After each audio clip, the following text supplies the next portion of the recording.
Hello, boys and girls. This is Tim Ferriss, and welcome to another episode of The Tim Ferriss Show, where it is my job to dig around, find world-class performers of all sorts of stripes and breeds and species, and deconstruct what they do. How do they make decisions? What do they do first thing in the morning? What are the habits, routines, details that you can apply to your life? And this particular episode was very much an in-demand, requested episode, and the guest is Mr. Money Mustache, at Mr. Money Mustache, Pete Aidney in real life.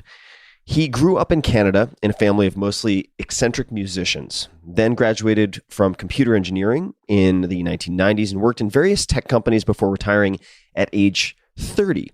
Pete, his wife, and their now 11-year-old son live near Boulder, Colorado, and they've not had real jobs since 2005. This begs the question, of course, how? How did they do that? They accomplished this early retirement by doing a number of things, but in effect, optimizing all aspects of their lifestyle for maximal fun at minimal expense, and by using basic index fund investing.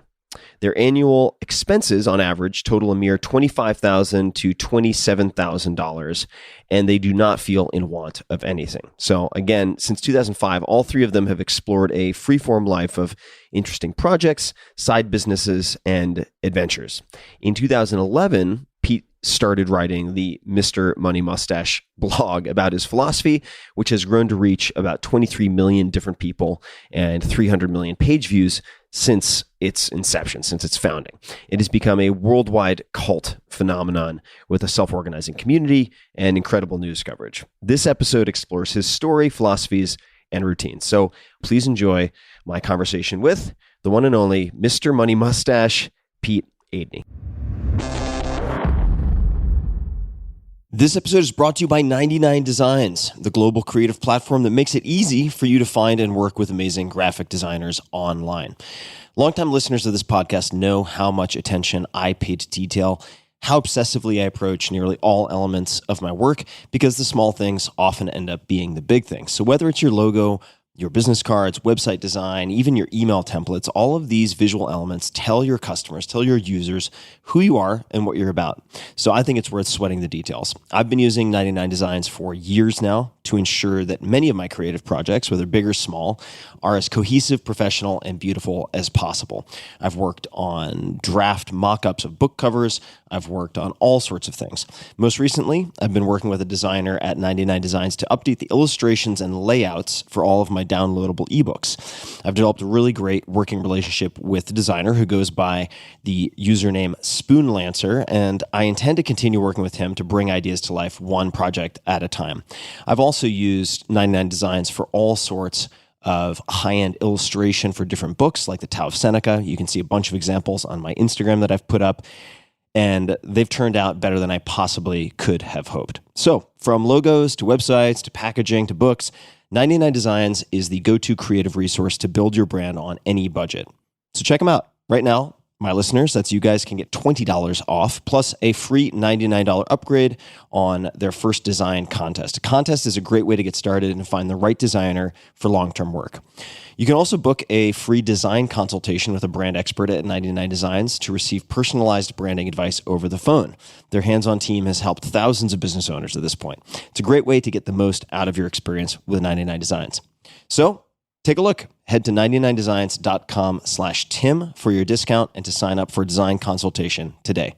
That's 99designs.com/Tim. This podcast is brought to you by the Ready State Virtual Mobility Coach. What on earth is that? Well, let me back up. The first person I personally call for help with my athletic recovery or mobility training is Dr. Kelly Starrett at the Ready State. I've known Kelly for more than a decade. He's a good friend, but he's also a mobility and movement coach for Olympic gold medalists, world champions, and pro athletes. You might recognize the name because Kelly was in The 4-Hour Body. He was in Tools of Titans. He also nursed and coached me through the Destroy My Body for Entertainment TV show that was the Tim Ferriss Experiment. Now Kelly has created a program called Virtual Mobility Coach. It's like carrying a virtual Kelly Starrett in your pocket because most people are not going to have direct access to Kelly, but now you do. Every day, Virtual Mobility Coach gives you guided mobility videos. It walks you step by step through Kelly's proven techniques to relieve pain, improve range of motion, improve performance, on and on and on and on. If you're in pain, you can pull up a picture of the human body, click on what hurts, and from there, get a customized regimen to help find relief.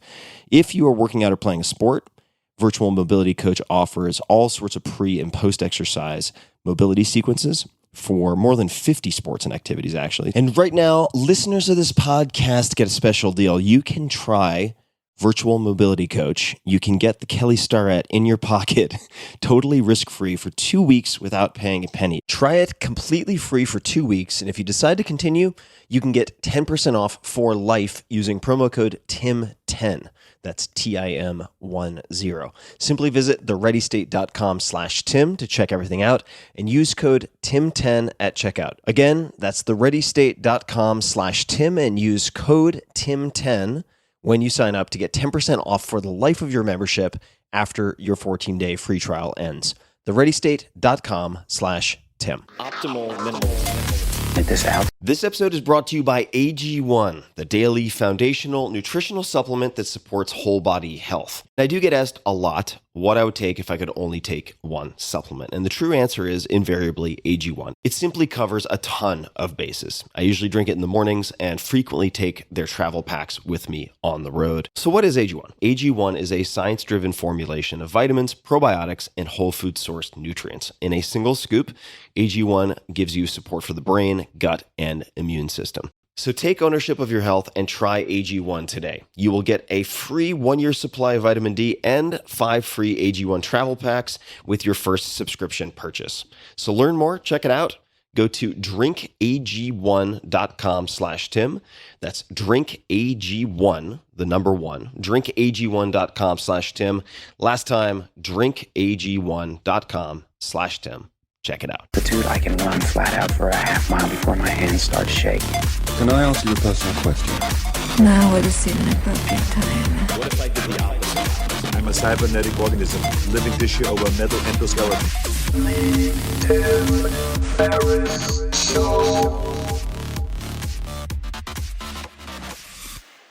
Pete, welcome to the show. Thanks, Tim. It's an honor to be on here. And you are, I would say, in the top 5 most requested guests for this podcast that I see on the internet and beyond. I had somebody come up to me recently in New York City, of all places. He said, you should have on the podcast, and it was you. And so I'm really excited to dig into all sorts of stories and conversations and discussions because I'm thinking through many areas of my life in which I think you are an expert, or have certainly spent more time ruminating on these things. But I thought we could start with your experience getting groceries. Could you describe for people what your experience looks like getting groceries? Well, it's kind of varied, but I feel strongly about groceries. So in an ideal, utopian grocery day, I would throw my bike trailer onto the back of my single-speed bike and roll down to the local kind of hippie natural grocery store, and then just load up with $150 of awesome stuff, and then pedal it back up the hill, and then unload it, and then have people show up and a giant barbecue that night and feast. So if that's the utopia, what does the compromised utopia look like? Well, it's usually pretty close to that, but sometimes people don't come over, or sometimes there's some reason I have to use the car, and maybe I'm taking it past the grocery store, so I'll rush in and get some stuff. But I think the thrust of the question is does this guy really get groceries by bicycle? And it's definitely true. I kind of do everything by bike here in Longmont, Colorado. At least 99% of my trips away from the house here are human powered, and that's just the way I've figured out makes me happiest to live. Mm-hmm. And at this point in time, you have a household of 3. Is that right? Yeah, that's true. One boy, one girl, and got it. All right. And what is the? Because I think this is going to be a core piece of the discussion. What are your average annual family expenses at this point, would you say? Right. Well, we've been adding this up ever since I started writing a blog. We never really added it up before, but it always comes out around $25,000 to $27,000 of annual expenditures, with the notable exception that we don't have any kind of mortgage or debt or anything. So that's all on purely stuff that we want to buy. Mm-hmm. And maybe we'll this is going to be memento style in terms of chronology, as a lot of my conversations are. It's just a quirk of my brain that a bug I'm trying to turn into a feature of this podcast. What was the blog post or the day that you realized Mr. Money Mustache had a cult-like following? Was there, and I use that in a complimentary way, by the way. You have some of the most diehard fans I've ever encountered. Was there a particular piece or moment when you realized how strongly and how devoted your fan base was? I think it's kind of been like one of those frog in hot water situations where it just gradually happens. And then occasionally, especially when my friends stop in on a Money Mustache event, they're like, dude, you're a cult leader. Did you realize that?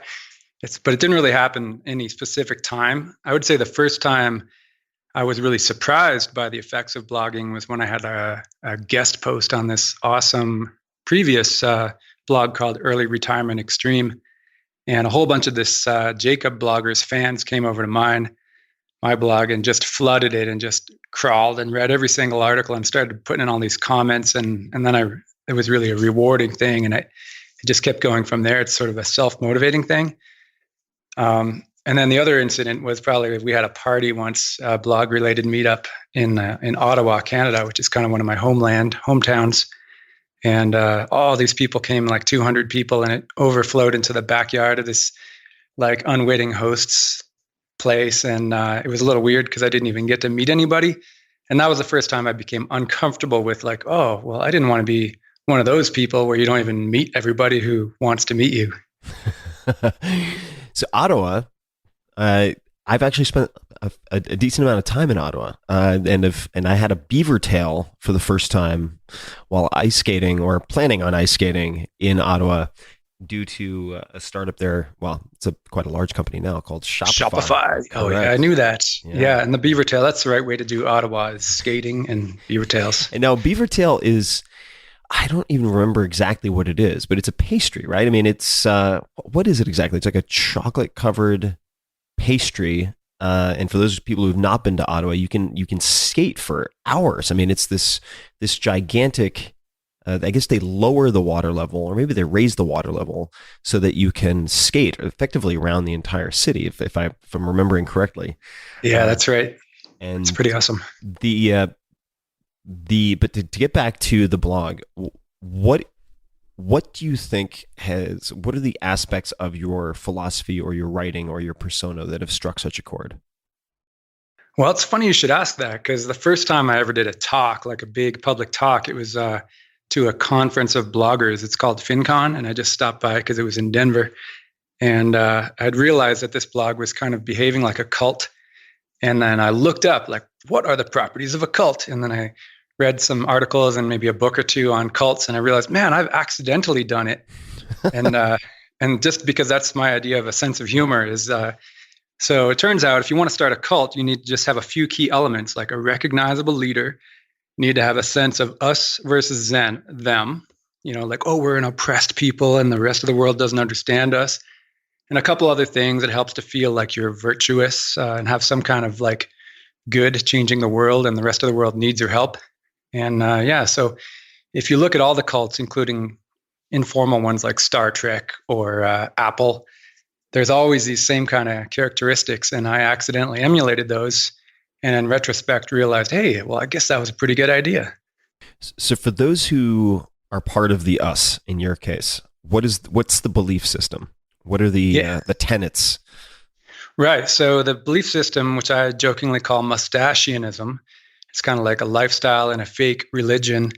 And the beliefs are that the United States especially is the ground zero of this consumer insanity that has overtaken all of our minds. And it's just causing people to behave in an irrational way and sort of sabotage their own ability to have a good life.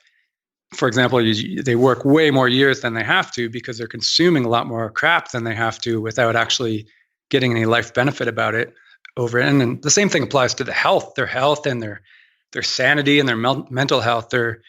Everyone's very inefficiently going about their lives. So the correction through Mustachianism is just being a bit more thoughtful about this stuff and seeking efficiency in the way that you spend your money and make sure that you get fun out of it each time that you spend something. And applying this, you just end up a lot healthier and wealthier and able to retire from mandatory work at a much earlier age in your life, which a lot of people are drawn in by the prospect of an extra 4 decades of freedom that they wouldn't have otherwise gotten. Correct me if I'm wrong here, but you retired effectively at age 30. Is that right? Right. Yeah. This is perfect reverse chronology, just like you planned it. So yeah. Now we're back to the year 2005. And after working about a 10-year career in software engineering, my girlfriend, who is now my wife, and I determined we had enough money saved up to live off the investment returns forever. So we just quit our regular cubicle jobs and just in time to have our baby boy at the time. And that was, of course, about 11 years ago. And we didn't even know this was a weird thing to do. We thought, oh yeah, well, of course, when you get paid as much as we do, like it only takes so long until you don't need to work anymore. And it was only after several years of retirement that we noticed that we were kind of oddballs and everybody else who earned the same amount of money was still broke. Broken in probably more way than one. And I want to dig into some of the numbers related to this. So as a discussion point, one of the things you had sent over, and I always ask guests for potential prompts for topics that could be fun to explore. And one of them was you only need to accumulate 25 times your annual spending to retire forever. Could you elaborate on that and how you arrived at that number? Because I think this is a useful exercise for people to hear. Yeah, this is a core piece of math that is very, it's widely known if you're a financial independence enthusiast, but it's almost completely secret to most of the rich world's population. So if you have a handle on your annual spending and you know how much you need to live on, all you need to do is save up 25 times that amount. And on the very, very conservative side, let's say 28 times that amount in conservative investments like a giant Vanguard index fund. And that's enough to fund you with passive income with a high degree of safety for the rest of your life. So if you have to just keep the number simple, if you need $30,000 to live on, multiply that by 25 and, oh darn, I'm giving myself a tricky math question. I think that's like $750,000 you'd need saved up or something like that to quit forever. And that's a lot less than most people think. Most people, at least in my age group, they're shooting for the tens of millions type of range if they were to ever quit work early, and they haven't really done the math on how easy it really is. Mm-hmm. And are there any assumptions embedded in that in terms of percentage annual yield and so on? What are the whether historically based or otherwise? Are there any other assumptions embedded in that? It is, yeah. There's it's kind of based on a really long-term study of the stock market dating back to the 1920s or something like that, or maybe even earlier. And the idea is it goes up some years, it goes down some years, consistently pays dividends. And in the worst case scenario, you want to still not run out of money. So that's where the 4% comes from. It would have gotten you through a lot of the worst case scenarios. There were some situations when you could have spent up to 5 or 7% of your portfolio every year and still not run out if you had happened to retire just before a big stock market boom that went on for a long time. But most people don't like taking a huge amount of risks. So the 4% or 3.5, if you want to be extra conservative with today's stock market valuations, that's more of a safety net. And it's really just a mental crutch, because what I find is that when people retire early, almost everybody, like over 95% of people, still have a lot of interests and passions. And then they're pretty good at making money if they manage to save up that much in the first place. So they still make money in their, quote, retirement. They just have a lot more fun doing it. And that nest egg that's pumping out dividends and returns just adds extra confidence so they can have more fun in the process. Well, I've read 2 different definitions of retirement, or maybe their characteristics. that are, I think one was attributed to, one was written by you, both of which I thought were very helpful as a orientation for thinking about the subject. And the first is, retirement or financial independence simply means that you have your living expenses covered by non-work income, right? Part one. Yeah. Part two is definition of a modern retirement, the activities you pursue once you are done searching for money, right? And I think that's a very useful framework if, in particular, you're considering an early retirement at say, the age of 30, 40, 50, whatever it might be. How do, let's say, media, not to cast aspersions on everyone who is part of the media, since I suppose that's what I am right now at this moment, but you've been covered a fair amount, and I know, like everyone who's been covered a fair amount, you get misquoted, or people get the message wrong, or they just take snarky cheap shots. Occasionally, it doesn't happen all the time. You've actually had some of the most complimentary profiles I've ever read, but where did they get it wrong? Where do people get your message, your principles, philosophies wrong? Well, the misconceptions are sort of two different things. From the media side, they often assume, the ones that aren't complimentary, they assume, hey, there's this crazy guy and he's just a lifestyle guru, just like another junior Tim Ferriss trying to get everybody excited about his crazy ideas, and he's not really retired. Or they say, yeah, he made so much money, but that doesn't apply to the regular person when they're trying to make it on like $50,000 a year salary. Or what about people with more kids? So the media don't understand. They often assume some kind of extreme frugality that would be undesirable to live under, and that's really inaccurate. And I work pretty hard to fight it, because I don't have my spending set up for the minimal level. I have it set up for the maximum amount that I can possibly spend and get value out of it. Because it's easy to make money. So I set my spending at the maximum happiness level, and then stopped spending when I stopped getting more happiness. So that's really the fundamental mistake. And then as for the non-media world, they're a little bit more suspicious. Like, they just think I'm making everything up, and I don't even, I never did any of this stuff that I say I did in the first place. So then it's more of a conspiracy theory if you're reading like the comment section of MSN, which you should never do. But you do have, and I think this is part of the reason I wanted to bring it up very early, by most standards in the United States, a low household annual expense, right? Right. And it might be helpful here to talk about, because I asked during our sound check what you had for breakfast. So could you repeat your answer, please? Oh yeah. Well, my breakfast was a fancy black espresso with foamed milk and coconut oil foamed into there too, and then some dark chocolate, like 90% dark chocolate, and some nuts, almonds, and cashews and stuff. And it's not exactly related to low expenditure, but it's indirectly related. I'm gonna come back to it. What type? But since I love the particulars, what type of coffee?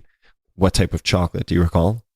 Oh yeah. Well, right now my coffee is some kind of organic-y fair trade thing, but bought in a large quantity from Costco, which is obviously a lot cheaper than getting like a Starbucks equivalent every morning.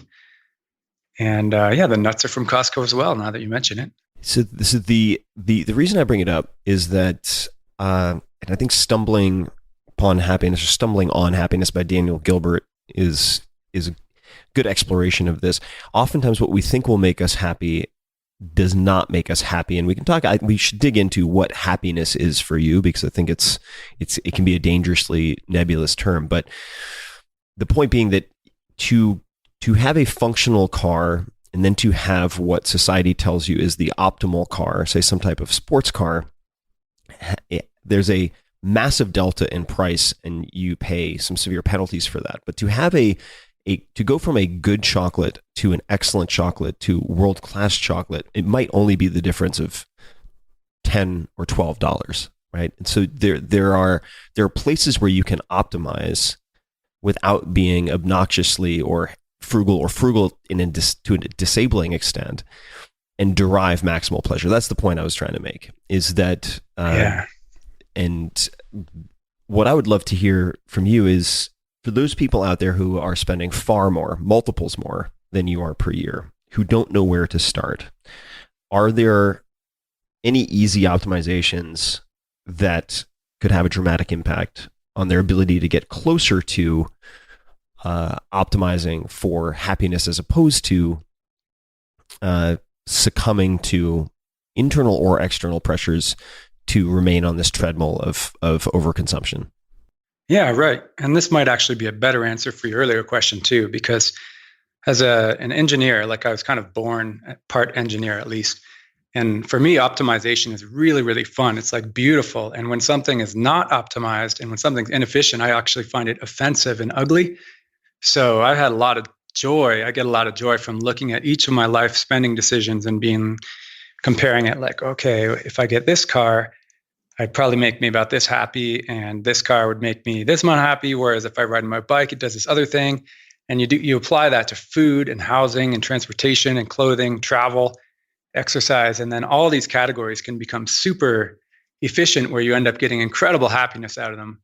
And the cost can sometimes be not only low, but sometimes you'll get paid for doing stuff that other people spend tens of thousands of dollars to do. So if you're a beginner at this sport of optimization, you can just start with the stuff that costs you a lot of money. So my favorite one, to be a bit repetitive, is the car, because the average middle income American spends like $12,000 per household, which is just on driving around in these like gas powered racing wheelchairs. And that's more than they even invest in their future. Like that's more than they're spending on their freedom. So step one, don't have a car that's worth more than about $10,000 at the most, unless you're at least like a single millionaire, preferably multimillionaire, because you can get a perfectly great car that'll be trouble-free for 10 plus years for under $5,000. So the reasonable ceiling would be 10. And that's already going to be a pretty giant thing for people. And then number two is don't use that car a lot. So everybody assumes that, a short drive to work is anything under an hour. Whereas I encourage people to take a really, really hard line approach on that, because it's a giant factor in life happiness and fitness and money. And my rule is you should never get a job, unless you're at gunpoint, that requires you to drive to it. Like either find a new job, find a place to live near that job. I mean, even if it requires moving to a new city or a new country in the long run, you just got to keep that nagging thing in your mind. Like, okay, I drive to work now, but this is not optimal. In the long run, I will optimize away car dependence. And just start with that one. And then you can move on. You can read stuff on my blog and figure out how to cut your grocery costs down and your housing and everything like that too. But I really like the mobility because there's fitness involved too, and there's happiness of forcing yourself out into the fresh air every morning as soon as you give up the cage of the car. It's such a huge thing, and it's such an overlooked thing in our country. I couldn't agree more. And I think it forces you to make other decisions, like you pointed out. I haven't had a car for close to 3 years, I want to say now. That does not mean I don't spend time in cars. I do. So I tend to use, whether it's a get around for trips to Tahoe or things that are further away that require some travel, or Uber. But I probably walk. I tend to walk more than I bike for whatever reason, but that's typically, I'd say 70-80% of my locomotion. That sounds great. Is walking, and it's helped me to make other decisions, to optimize for, say, having people come to me as opposed to having to constantly bounce around a city or travel around the environs, and think about how I can better use the capital I have for types of leverage that don't require or replace the need for bouncing around continuously and wasting that time in transit. And also, I've found, for me at least, very slow or very fast in terms of transportation work well. It's in the middle that I get very frustrated, because if it's very slow, I can also, say, batch phone calls. I can listen to podcasts, listen to audiobooks. I can take time for that type of enrichment in the process of moving from point A to point B. So true. Walking is so powerful and so underrated. Like your brain just goes into overdrive all of your problems sort of start to solve themselves in the background. And for people who don't do it regularly, like an hour a day of walking to genuinely go somewhere, they just discount it because they haven't even experienced this incredible power. So I'm glad we're both on that train. I'm on that shoe. Just a quick thanks to one of our sponsors, and we'll be right back to the show. This episode is brought to you by Athletic Greens. I get asked all the time what I would take if I could only take one supplement. The answer is invariably Athletic Greens. I view it as all-in-one nutritional insurance. I recommended it, in fact, in the 4-Hour Body. This is more than 10 years ago, and I did not get paid to do so. With approximately 75 vitamins, minerals, and whole food sourced ingredients, you'd be very hard-pressed to find a more nutrient-dense and comprehensive formula on the market. It has multivitamins, multi-mineral greens complex, probiotics and prebiotics for gut health, an immunity formula, digestive enzymes, adaptogens, and much more. I usually take it once or twice a day just to make sure I've covered my bases if I missed anything I'm not aware of. Of course, I focus on nutrient-dense meals to begin with. That's the basis. But Athletic Greens makes it easy to get a lot of nutrition when whole foods aren't readily available. From travel packets, I always have them in my bag when I'm zipping around. And right now, Athletic Greens is giving my audience, that's you guys, a special offer on top of their all-in-one formula, which is a free vitamin D supplement with your first subscription purchase. Many of us are deficient in vitamin D, which is usually produced in our bodies from sun exposure. So particularly in the winter months, adding a vitamin D supplement to your daily routine is a great option for additional immune support. So make an investment in your health today and try the ultimate all-in-one wellness bundle. Support your immunity, gut health, and energy by visiting athleticgreens.com/Tim. You'll receive up to a year's supply of vitamin D for free with your first subscription purchase. Again, that's athleticgreens.com/Tim.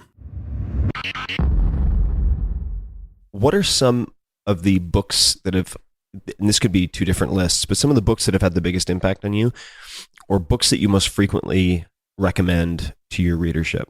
Yeah, I don't have the ultimate, I'm not the ultimate book connoisseur. I don't spend as much, I don't burn through as many books as some people. So, but in recent months, 3 books that have had a pretty big impact on me that I'm about to recommend to people, it really depends on who you're talking to. So if you're into changing the world for the better, one book that's spectacularly opened up my mind is this one called Happy City by an author called Charles Montgomery.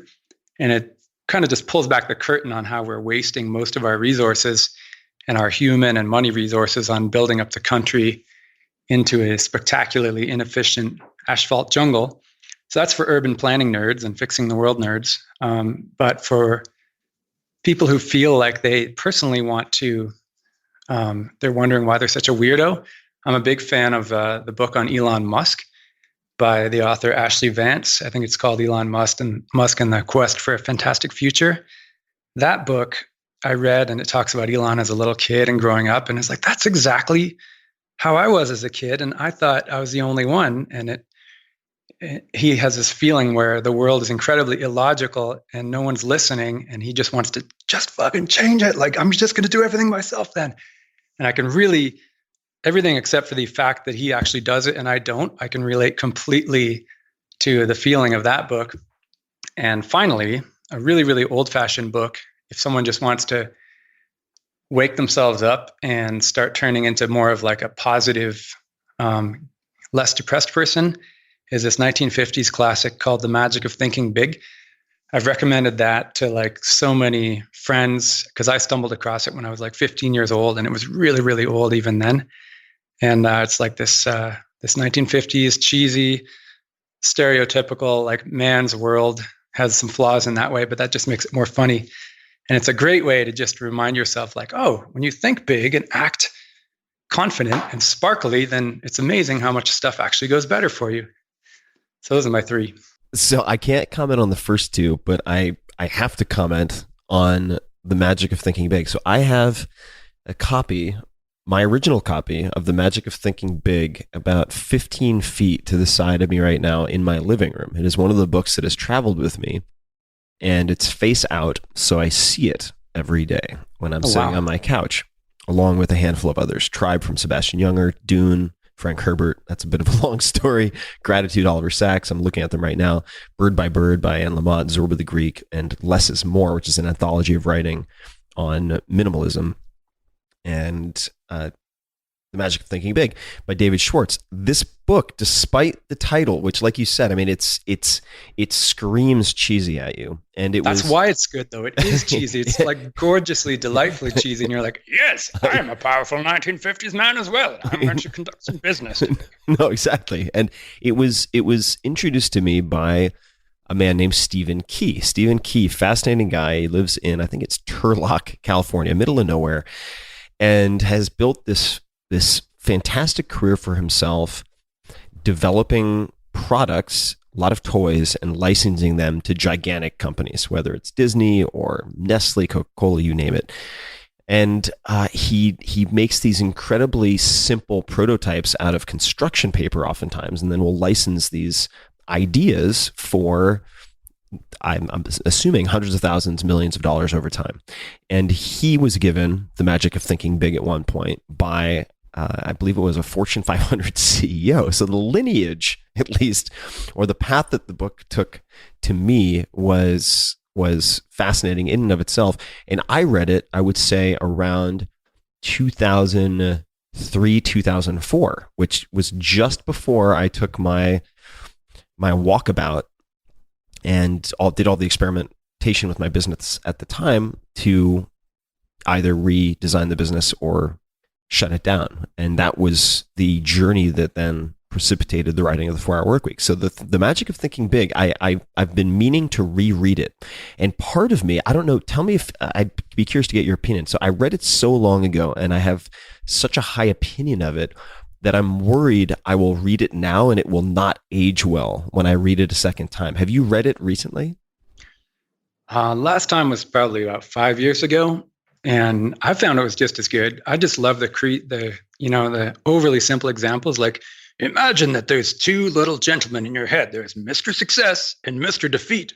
Mr. Defeat always wants to throw some oil and sand into your crankcase of your mind. And it's just like these, I find that maybe this is my engineer's brain handicap again, but I really get annoyed by overly flowery language, like kind of Harper's Magazine, Atlantic stuff, where people just go on for like 8 pages to cover something that could have fit in a couple sentences. Right. And Dr. Schwartz doesn't do any of that shit. And in fact, his writing style really inspired me. And like when I write as Mr. Money Mustache, I'm like channeling David J. Schwartz.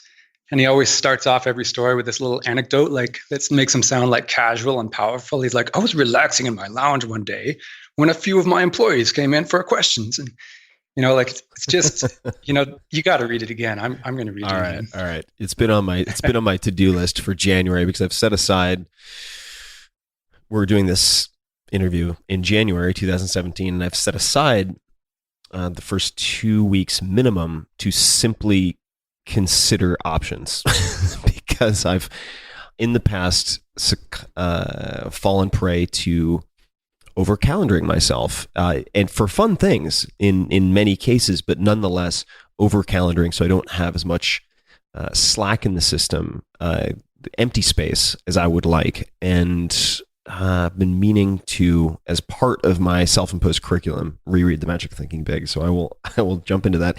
How are you different from Mr. Money Mustache, if at all? Well, the lines are pretty fine. Pretty, I don't know if there's like a really formal difference, but he's probably a bit more perfect than me. Like I'll complain occasionally, and if I don't catch myself, and I don't actually complain on the blog about the world is being mean to me, but in general, like because I read Magic of Thinking Big so long ago and internalized it so much, and I kind of ran my work career and my international adventures of moving to the US and everything under those assumptions, I feel like, I'm fairly Mr. Money Mustache. I'm more sensitive. Here's the thing. Like I don't lecture people in real life about, like I don't actually smash my fist through the driver window of pickup trucks and honk the horns with their foreheads and tell them they shouldn't be going through the drive-through with a stupid off-road diesel thing, but I think it, and I write it. So yeah, the Mr. Money Mustache is a little more violent in his writing and confrontational, and I enjoy that because it helps me remain more calm in my real life. Because nobody wants to be lectured in real life about, even if you have some ideas you want to share with them, you have to wait for them to come to you. And when you're running a blog, they have come to you by definition, which means they're a lot more open to having their faces punched in a literary sense. Right. To get prose mugged while you're shaping their behavior. The question of the U.S. So I've spent a little bit of time in China, and even as an American who's somewhat desensitized to consumption, I think that China it appears to be 10 times more materialistic and driven towards overconsumption. But that's not really leading. I don't want to lead us necessarily into a conversation about China. The question I was going to ask, and this might have a very simple answer: why did you decide to stay in the U.S.? I just love it here. It goes. It's kind of like the furnace of the world. Like many of the problems in the U.S. that stem from underregulation are also its strengths, in the sense that you can just start stuff up and then nobody even notices that you're doing it, and you can have a giant company before anyone's even noticed. And it's just the entrepreneurial and the optimism and the lack of rules is kind of, it goes along with my personality because I hate rules. I'm really in favor of people self-regulating, in the sense that don't be a jerk to your neighbor and don't pollute the world and everything like that, which is the part that annoys me about some of the US business culture. But in general, I just love it here. And I love the giant range of geographies too, compared to Canada, which is kind of just a string of cities along the border. In the US, you have a grid of cities and islands that range from like Arctic tundra to tropical islands and coconut shell tops and everything like that. It's just a lot more variety and excitement here. Yeah, there is a lot of variety here, and I've actually decided that this year will be my year of exploration in the domestic United States. And I've realized that my default, and the default of many people, I think, when they have their designated time for travel or vacation, is oftentimes to fantasize about the trips overseas. And I've realized I've neglected to explore so much diversity in the United States itself. So I'm planning on somehow transporting me and my pooch around the country, which I am very excited to do. And next thing I'd like to do is read something and get your comments on it.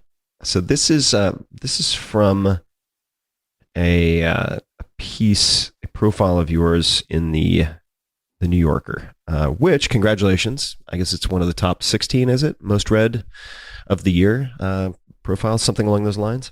Oh yeah, I saw that. Thanks to you, I think, on Twitter.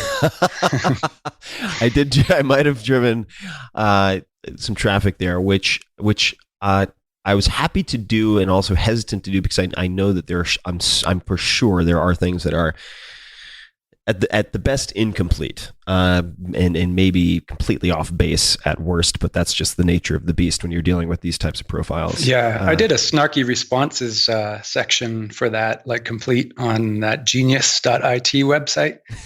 So if anybody... Your inline responses.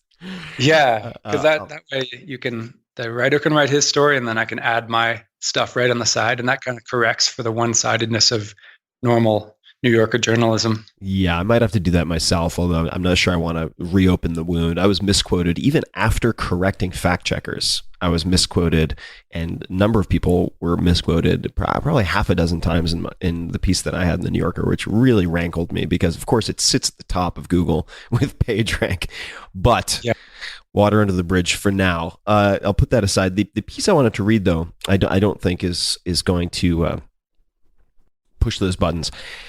Let me start with the following. So, being an engineer, he runs the numbers. Once, after his bike was apparently stolen, he ruminated on the wisdom of locking one's bike. And this is This is then to your writing. This was the first theft in many, many years of very carefree living. The Craigslist replacement value of that bike was probably around $500. What value do I place on a decade of the fearless freedom of leaving shit happily unlocked and not worrying about it?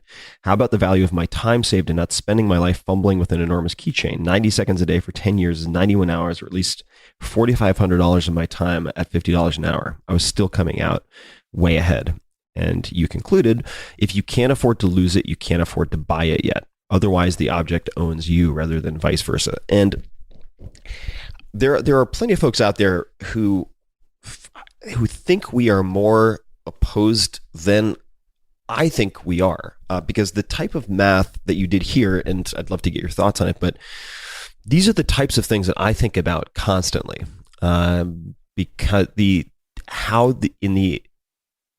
how many of these rote decisions, common decisions, are burning up the non-renewable resource of time in the interest of some marginal utility, perceived marginal utility in terms of dollars and cents. But I'd love to hear any sort of thoughts or elaborations that you have on this, because I love this example.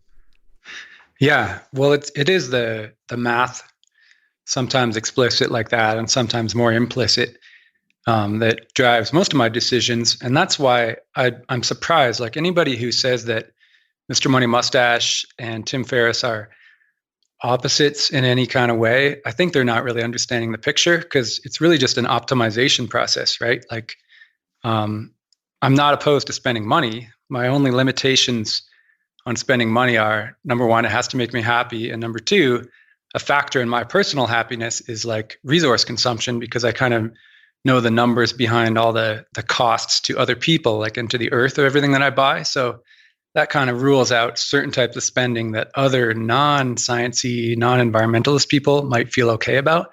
But if you push that bit aside, it's all just about having the maximum amount of fun. So, and if you have limited money, then having to go to work for a longer time is a genuine source of non-fun. And thus, spending less money is going to give you more of something that's more fun, which is time.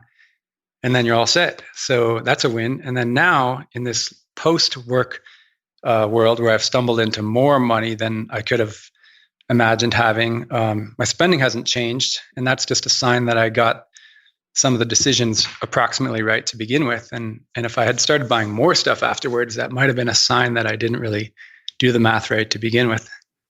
What do you do with and I apologize if this is a simplistic question, but what do you do with the money that you have as a surplus in this post-work life? What happens to, if the expenses aren't going up or nominally go up and down by a few $1,000s a year? How do you allocate the surplus? Yeah, that's another thing that has to be optimized, because I feel that money is such a valuable resource. So I'm still working on it. So I try to, I've been doing small donations, like paying for more stuff when other people I know can't afford it. And then I did a medium-sized donation with under the effective altruism movement that I know that you've covered at one point in your Tools of Titans book. Yeah, I had Will McCaskill on the podcast, the co-founder or maybe founder of that movement. Yeah, and I think one of those two founders sent me an email after I sent my donation to them, and they seem really, really, really sharp people. So that's one useful thing to do with surplus money. The only reason I have some of it still sitting in my investment accounts, and it's still rolling in, of course, because I still have this unexpected blog income, is I feel like I can leverage the attention of all these people for something good, and that would be bigger than just donating like, $1 million per whatever period to standard causes. I think I would like to create kind of like one of those tipping point effects in the U.S. that might, for example, tip us more towards bike-based transportation instead of car-based, and potentially save like billions or trillions of dollars of society's wealth and have it go somewhere better if the whole society got more excited about a different way of living. So that's why I haven't just given away all the money yet, because I feel like, for example, what if I could start like a little mini town where we do things really awesomely. And this, of course, sounds a bit like a cult, like, oh yeah, let's start a commune.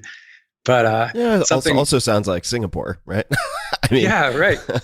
in a sense. So a town within a town based on the ideas of co-housing or something like that. So these ideas are still swimming around in my head. I haven't solved the problem of how to deal with surplus money efficiently. But once I do, then I will start having some fun with it. And then I'll probably also start trying to make more money, like have the blog make more money, because then I'll have a use for it. And I'd love to hear more about how your decision-making process or thought process or internal dialogue when you are considering buying something. What are the questions that you ask yourself? And if it's related to happiness, I want to define that. And maybe a way to do that is, how do you know when you're happy or unhappy? But I'd love to just maybe take those in either order, really. But what's the thought process like, or the internal monologue / dialogue when you're considering buying something? Yeah. Well, usually I try to start with like, no, you weenie. What do you think? What kind of consumer are you? Like just a little bit of mental beat down to shut off the easiest things. That's what keeps me from buying like a Tesla Model S or something like that. Because even though I think it's a great car, I support it, I know for sure that wouldn't make me any happier because I don't even have anything to do with it. Like I don't drive really. So obvious stuff gets shut off. But then when you get into like things that you're pretty sure you want, then you just think about it for longer, procrastinate a little bit, see if the desire goes away a bit, and then consider how much space that thing is going to take up in my limited space of my studio, for example. And then imagine how I would feel if it broke, because a lot of stuff does break, even if you have high quality gear, and it's really annoying to deal with things that break, and if you have to warranty fix it. And finally, I ask myself, is this removing a negative in my life? Because it's pretty well studied that happiness is not very much affected by adding positives to your life. It's mostly, especially in a rich world environment like we live, it's mostly accomplished by removing things that are a strong negative to every day. So getting myself like a remote control photography drone is unlikely to make me happier because my life doesn't currently suck due to the absence of photography drone quadcopter thingies. So that's, and whereas if there's something that every day I'm like, damn it, I just wish I didn't always trip over this, broken dishwasher or whatever, then replacing your dishwasher is probably going to be a happiness boosting proposition. What purchases or productions for that matter, I know you make a lot of things, but what purchases, just to stick with one category, that come to mind have most improved your happiness by removing negatives? Yeah, well, that's a perfect follow-up question because I'm talking to you right now in this studio building that I made over the process of the last year. It's kind of, it's roughly like a 400 square foot modernist thing with a lot of windows and overlooking this nice forested park behind my house. So I had a consistent problem after I moved to this current house we live in 2013. It's a bit too small for our style of living. So I was genuinely tripping over stuff a bit and always having to move things around. And I had some of my equipment out in the back, like my table saw would have to live under a tarp during the rare Colorado precipitation events. And I realized, more space would actually solve this problem. And I'd always wanted to have a detached studio anyway to play music in because I don't want to have to like drown out my family's ears when I'm playing bad rock music with my friends. So I built the studio and I did it all myself because I know from experience that this manual labor and solving physical problems is one of the happiest things I can possibly do. Just like, hundreds of hours of lifting and sweating and digging and, all these amazing, useful outdoor things with friends. And now I'm in it, I'm recording a Tim Ferriss podcast in my studio, surrounded by drums and bass and guitar and watching the trees sway outside. So this has been really a genuine happiness boosting expenditure of money. And it's brought me happiness pretty much from the day I broke ground on this, this piece of dirt. So no regrets there, even though that was a lot more than a few dinners out that I spent on this thing. I've been I've been hoping and wishing and fantasizing at some point about building my own structure. I've not done this, and I've thought about it ever since I had Kevin Kelly on the podcast, founding editor of Wired Magazine. Incredible guy. I mean, really the real life world's most interesting man in so many ways. An impeccable technology futurist who has an Amish beard and spends time with the Amish. People can listen to the episode. It's a long story, but I asked him what every person should do at least once in their lifetime, and he said, build a home, build a house. And I've every time, this is a lesson I need to relearn over and over again. I use my hands in that capacity, that manual labor reward, like you said. It's just unbelievable. Even yesterday, I was purging, donating a bunch of stuff that I just don't need. I was getting rid of a bunch of stuff, and the simple visual reward of the before and after, using my hands to move a bunch of stuff around and have that before and after, was so much more rewarding than some of the biggest things I've done on a laptop or on the web in the last few months. I felt ashamed in some ways. It's such a menial, mundane set of tasks. It was so rewarding. Dude, yeah, Kevin Kelly is right. And this is why, as a fellow lifestyle guru, admittedly a junior lifestyle guru, I spend most of my time doing manual labor, even though I can make, infinite money typing shit into the computer and publishing it to, the cult following. I hardly do that at all because doesn't work for everybody, but certain people get incredible satisfaction out of building because it's like the Zen aspect of it. There's like physical and mental and problem solving. It's like what a human was made to do.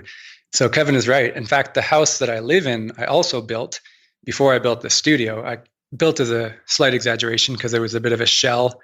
I tore it down to like a brick shell and then rebuilt it to a different shape. But and every time, like every night, especially in the winter here when it snows, I look up at the trees and like the snow falling on the roof that I made and the fireplace that I put in there and the heating system that I designed, pumping water under my floors and heating up my feet. I'm like, this is the most satisfying thing I could possibly experience. So yeah, you should figure out a way to build something, at least like a shed quarters or like a man cave type thing in your backyard. And I have this thing called carpentourism where I go out to people in need and build fun stuff with them and teach them how to build. So if you ever want to do a teamwork Tim Ferriss studio, then I'm making this offer now. It would make quite an interesting story.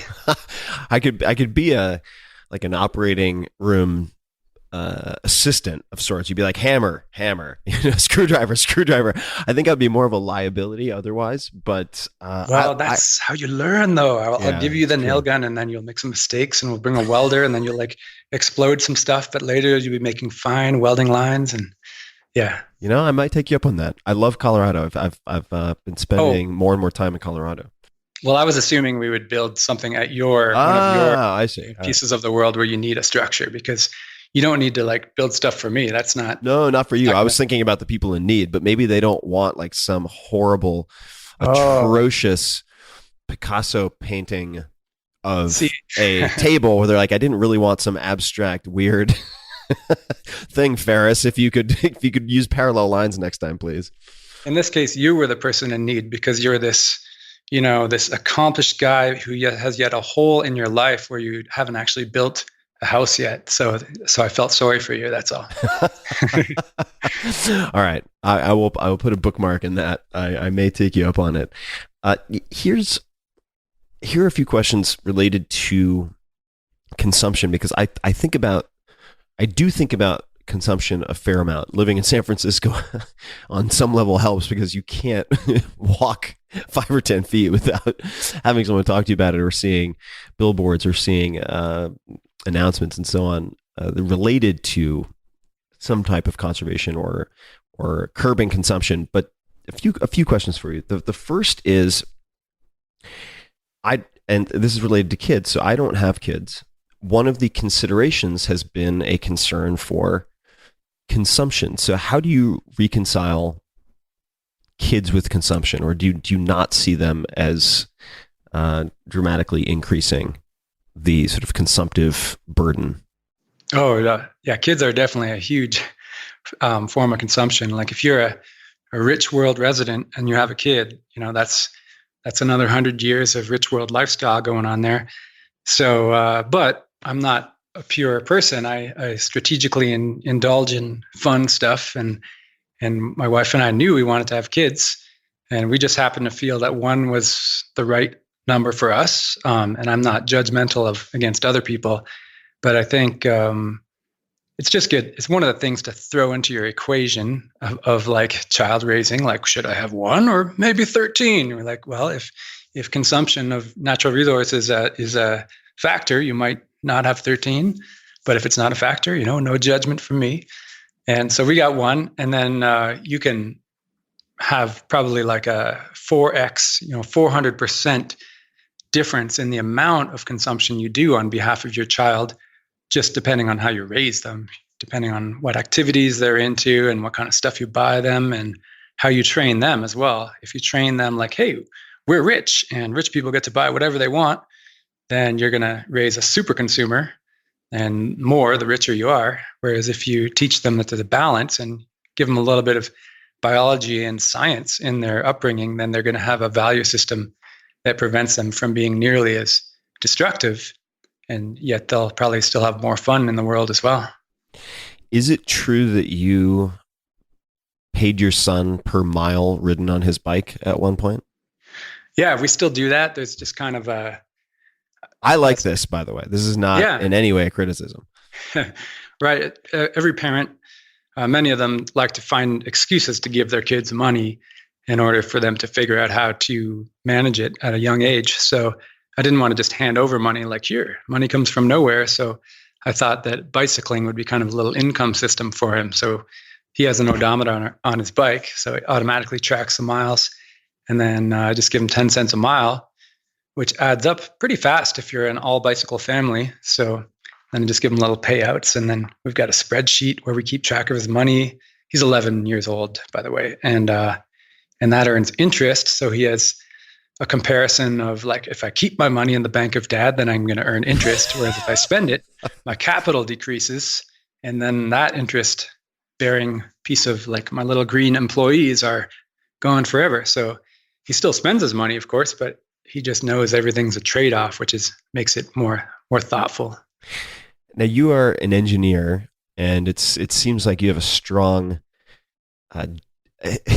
engineer genetic through line in your family. Has your son tried to Ferris Bueller the odometer at any point? Of course, doing the opposite. Has he figured out how to tinker with his odometer? Or I guess, is he so good that perhaps you wouldn't have noticed? Yeah, I mean, you never know. He might be hooking it up to a cordless drill and spinning that front wheel. But no, I don't think he's not. That's not in his personality. Like he's not into really cheating on anything. Plus it's kind of an abundance. Like he has more money than he can spend. The little dude has like $1,000 in his spreadsheet now. And the only thing he really wants to buy is the odd video game, which might be like $20 or $30 once every few months. So he's pretty much retired already because the passive income that he's earning is close to funding his video game needs.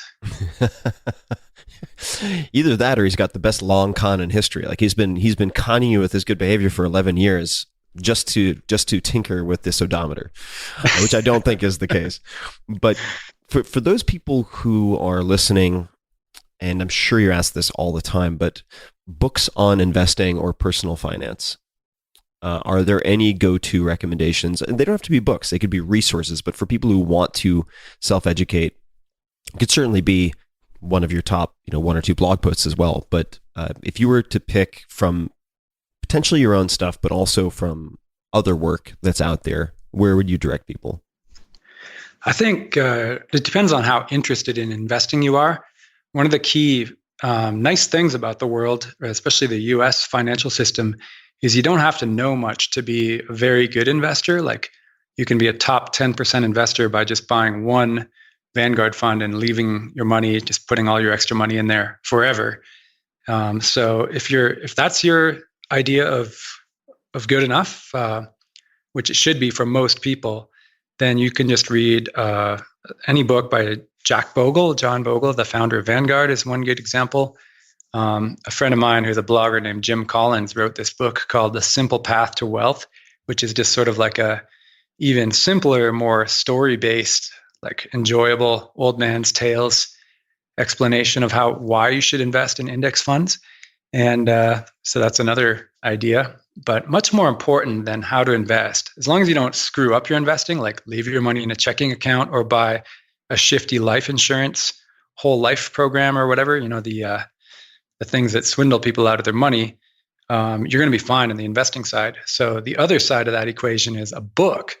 And I really want to write a book myself so then I can just recommend my own. But for now, there's a really great one that's called Your Money or Your Life that everybody's heard of. And if you just get the whatever the latest edition of that book is, it really teaches you a philosophy that's pretty similar to mine, which is that consumption is not really what's making you happy, buying yourself treats. And it's quite easy to become financially independent as soon as you modify your spending in that way. So a huge surplus of money is on a weekly or monthly basis is the real solution to your financial problems rather than becoming a super kick-ass investor. Yeah, there's a book that I read. I don't know if you've ever read this book. It does primarily focus on low-cost index funds, if I remember it correctly, but by Daniel Solon, The Smartest Investment Book You'll Ever Read. Oh yeah, I've heard of it. And I had I quite enjoyed that book. It was a little more nuanced. Certainly, anything by Bogle is fantastic. For people who want to dig deeper, are there any additional books that you would recommend or that you've enjoyed yourself? Yeah, if you want to get deeper, like for example, more into the Warren Buffett side of things, where you're an active investor. One really interesting book that I read a few years ago is called The Little Book That Beats the Market. Mm-hmm. And it's really a lesson on value investing fundamentals, how to understand if a company actually is a good deal to buy. And that helps put a regular, like a sober shell around investing instead of the ridiculous speculation, like technical chart investing, I think is kind of universally proved to be bunk, but people are still doing it. Like, oh yeah, the Bollinger Bands are wild this week. I'm going to, I see a support level at 53.5 unless something happens. Like all that stuff is statistically, it keeps being proven wrong and people keep doing it. So don't do that. If you're going to be an active investor, then get really good at understanding companies rather than technical fluctuations. And that's why Warren Buffett makes a lot of money above the market returns, is because he's a savant in understanding business. And some people genuinely are that. Like it would probably be less than 1 in 1,000 people. He's also do that. He's also a savant in emotional detachment, in the sense that I'd love to talk to you a bit about stoicism and so on at some point, but he is utterly unaffected by what he would call Mr. Market, right? The ups and downs of any given company that he may have bought in the form of shares or outright if he acquired the entire company. And that type of emotional detachment is also exceptionally rare. Yeah, and that goes without saying. Like, to me, that's a prerequisite. I don't have that at all. So okay. Well, no, in the sense that if I'm going to be active, it is very hard for me to be an active investor in publicly traded equities. For whatever reason, I can do highly speculative startups, and that's a disturbingly high percentage of my portfolio because I can't balance a portfolio with illiquid assets, or it's very challenging, certainly.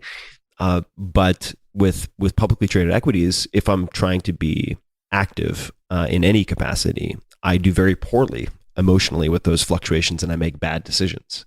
Okay. But if we're talking about something like an index, then I'm fine. If it's entirely hands off, and I have other people, or in some type of, say, automated fashion with whether it's a Wealthfront or something else, then I don't have any trouble with it. Yeah. Okay. Yeah. And since I don't do active stuff anymore, then I'm totally agree with you on that, in agreement. The book you mentioned, was that by Joel Greenblatt, The Little Book That Beats the Market? That's right. Yeah. It was really interesting. And it was a little book, which is perfect for my short book attention span. He is. Yeah. Joel is he's an exceptionally smart guy. And he has a fascinating track record because he can teach, and he has taught in classrooms in New York at universities. He can write, and he's also very, very well respected as not only a value investor, but also what you would call an event-based investor. So his first book, I think it was his first book, is perhaps the most sophisticated of them all, which is where people can make the most mistakes. So I think that the little book that beats the market makes more sense as a first read, or maybe his later book, The Big Secret for the Small Investor.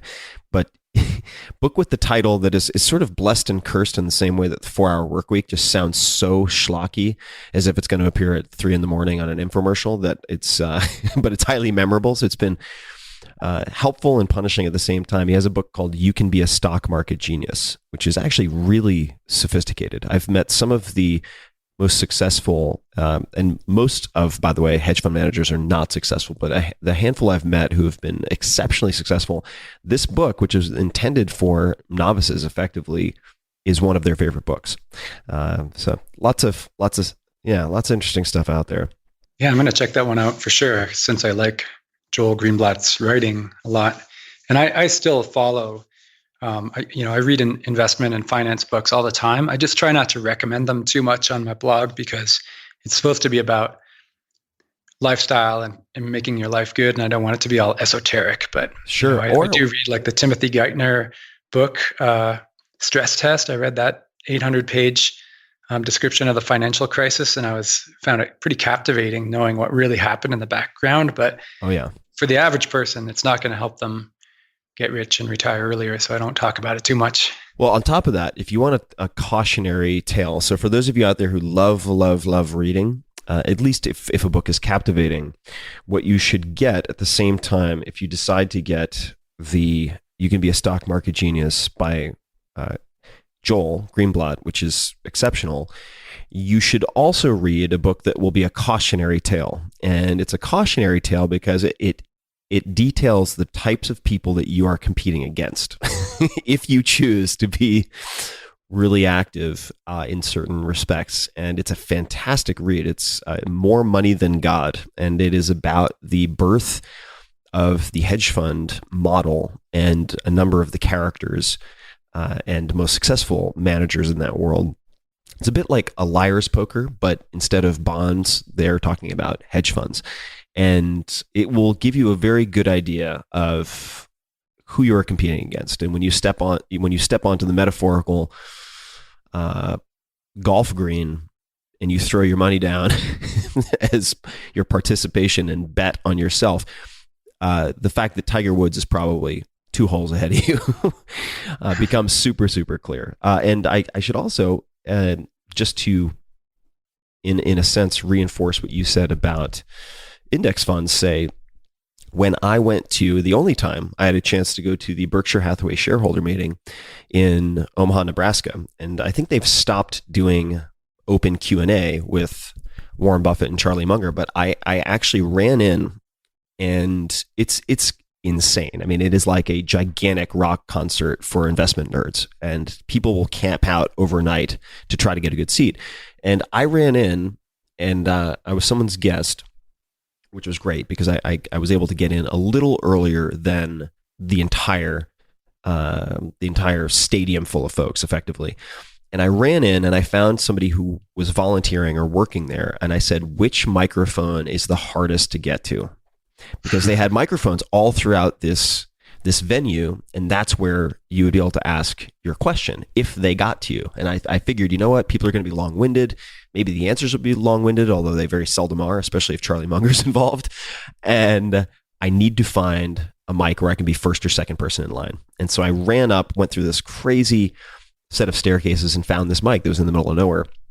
And I asked Warren Buffett, if you were 30, and I said, hypothetically, if you were 30, you had, say, $500,000 to $1 million in savings, and there were a couple of other stipulations, but what would you do with the money? And he said, assuming you're not a professional investor, I would put it into the S&P 500 or in an index fund and get back to work. That was it. That was the end of the answer. And Charlie, do you have anything more to add? Nope. And then on to the next question. So Yeah, it's good advice. It is, because there's so much more to work on in your life. Like, if you're going to become a really good investor, you're probably going to compromise in the areas of being a good parent or being a good, maintaining good physical fitness, or in life, like, you're not really optimizing. You're not supposed to optimize for money. You're supposed to optimize for happiness, which has a lot of dimensions. So you should really like take the sort of the 4-hour investor approach and be like, everyone says this is good. I'm just going to do it. And I'm going to work on all the other stuff in my life that also needs to be addressed. Yeah. Well, let's jump into some rapid fire questions, as I call them, but your answers don't need to be short. I'll just try to keep my long-winded question asking to a minimum. So outside of your immediate family, when you hear the word successful, who's the first person who comes to mind for you, or who is a person who comes to mind for you, and why? Yeah, I've racked my brain over this question because I know it's a standard Ferris podcast question, and I don't have an answer that anybody would recognize, because I can't judge the success of any celebrities or well-known people, because success is such a balanced thing, and it depends on how happy you are at home and how nice you are to the people who are close to you. So to me, the people in my life that I've seen seem to be very high in success range are a couple of friends. These are male friends that run their own business. They basically both fit into the same description. So they run their own business. They're a little bit older than me. Their business is extremely successful, but they've scaled it right back in order to be a lifestyle business, and handed off a lot of responsibility to their employees, and they kind of pay them more because there's so much surplus anyway. And they're like, okay, you deal with all the junk in exchange for you never calling me on the weekends. So both these friends work pretty minimal, like 10 to 20 hours a week. And yet somehow their businesses keep doing better because of this hands-off approach. So they're making even more money. But yet they have a fairly mustachian lifestyle. And this is probably because I met these guys through the blog. And then they both have kids, and they have really good relationships with their children, their semi-adult children, and their wife, and basically just really good shape, physical shape. They do a lot of adventures. They always say yes if I invite them to do something. They're like, oh yeah, that's sure. We'll fly over and meet you in that random spot for some mountain biking or whatever. So they've managed to combine all of these dimensions of what most people want in a kind of a carefree way, and they're not overly focused on any one of them, which allows them to be extremely fun people to be around. So that's my definition of success, and that's what I kind of hope for myself by the time I'm like 50 years old with a pretty old kid. Where on the flip side, we talked about what some of the critics get wrong, what perhaps media sometimes misinterpret. Where do your fans get it wrong? What are the most common mistakes that your readers make, or misinterpretations? When do they get the message wrong? That's pretty rare. I find it's pretty. I write a lot of stuff, right? So anybody who reads a lot, they'll see all the little nuances and bits in what I try to express as a philosophy. But for those of them, those readers who don't have all the details, a lot of people assume that I'm very, I would be mad at them if I ever found out that they bought something luxurious. Like, oh, don't tell Mr. Money Mustache I bought this $2,000 mountain bike because I really love bikes, but everything else is good. And like, I don't judge people to nearly the standards that they think I judge them to. So, and the other thing is, it's the same for people who don't know my real life. They often assume that it's pretty Spartan and that I'm always penny pinching. And this goes back to the same answer with the New Yorker article too. But I'm really in favor of celebrating and decadence and feeling like stuff is luxurious. So I'm really not as minimalist as people think I am. I'm really maximalist in the fun department. Besides the studio, what are some of those luxuries? And we could tie that into, and let's limit it to purchases that have most positively impacted your life, or that you just love because they're so damn fun for you. What are some of those things? Well, some of it is vacations. So since retiring from real jobs, my wife and I have had a nice tradition of going somewhere semi-tropical every winter for a good long period. Most winters, at least. Sometimes the school schedule messes it up a bit, but yeah, for a month or more, we'll often go. And so we spend some money on these vacations, and we'll rent a nice house on a beach, like in Florida or Hawaii or Costa Rica or whatever. So vacations, most of the money goes to rent, basically, like VRBO type stuff. Airbnb Sure. is one example of indulgences that I still have a lot of warm memories from.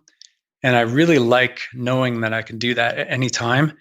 So even when I'm not on vacation right now in January, and sometimes if the cold weather blows in, I think, man, I could just press a few buttons on this computer and just fly right out to anybody's VRBO and be there within like a day or two. And just having that freedom is a form of luxury in itself. And then I can go out and shovel some snow and be happy about it. And the other purchases, nothing's really expensive. But when I built out the current house, the main house rather than the studio, I was feeling pretty rich at the time. So I went a bit high end on some of the stuff. Like I have this really gorgeous high efficiency wood stove fireplace thing that brings me pleasure every day, even though it was more expensive than just a basic fireplace. And the windows in my house, for example, are very kind of these fancy windows that cost about 5 times more than it would have cost if I'd gone bare bones. So it's usually stuff related to home, vacation, and food. We've been known to go out for sushi a bit more than a person in debt should go into sushi. So we take advantage of our non-debt status. It's really not too much though, yeah. Do you have any favorite documentaries or movies? My favorite, I'm actually got a huge list of documentaries that I've been meaning to watch. Many of them collected from the guests on your Tools of Titans book. But the one that I did watch and enjoy is actually a series rather than a documentary. But the Cosmos, the remake of With Cosmos. Neil deGrasse Tyson. Yeah, I love Neil deGrasse Tyson, and I love his awkward but scientific way. And the topics he covered in those episodes were like so stunning, and it was a great education for my son, who is very, very into science himself. So that's kind of like that's the documentary that stands out in my mind. It's a great probably series. The most interesting thing in the last 5 years, anyway. Yeah, it's a fantastic series. I've been hoping and meaning to have Neil on the podcast. We've had, I guess, some indirect email exchanges. So if anybody's good buddies with Neil, give him a poke and let him know that I'd still like to have him on the podcast. If you were to give a TED Talk on something that you are not known for, what would you give it on? So any kind of pet obsession or something you're lesser known for. Maybe your diehard fans who've read every single line of everything you've ever written would have heard of it. But if you had to give I think I do have an answer. Yeah. Right. So if you define the thing that I'm known for as the early retirement, Mr. Money Mustache stuff, then the other topic that I'm super passionate about is energy and like the world energy balance and solar power, and how humans consume it, and how we can basically fix our energy consumption related to climate change and all this stuff. So I'd probably write one up about that and explain how we're at this insanely close tipping point where fossil fuels are just about to be economically unfeasible, even without regulations and stuff. And I think that can make a good TED Talk, because a lot of people you need to popularize the ideas. And right now they're kind of dry and numbers based, like you're talking about terajoules and kilograms CO2 and all this stuff. And there's a lot more fun and emotion in that topic if you package it right. So I think that'd be a good talk. Yeah. What is your, what I've been curious about, and I know you've written about this before, but when you are, if you were to think of when you were in your best physical shape in the last 5 years, what did the exercise regimen look like? I saw a photograph of you, I want to say squatting outside at an outdoor squat rack. Am I making that up? Yeah, that was my most recent blog post. Okay. It's starting to get a little old now, but yeah. So if you think back to when you were in the best shape, and you can define that any way you like, what did your exercise regimen look like? Yeah, I might be in some ways in some of the best shape I'm in my life right now. And that is just a pretty casual program, but with really efficient barbell exercises combined with just a whole bunch of walking and biking and construction. So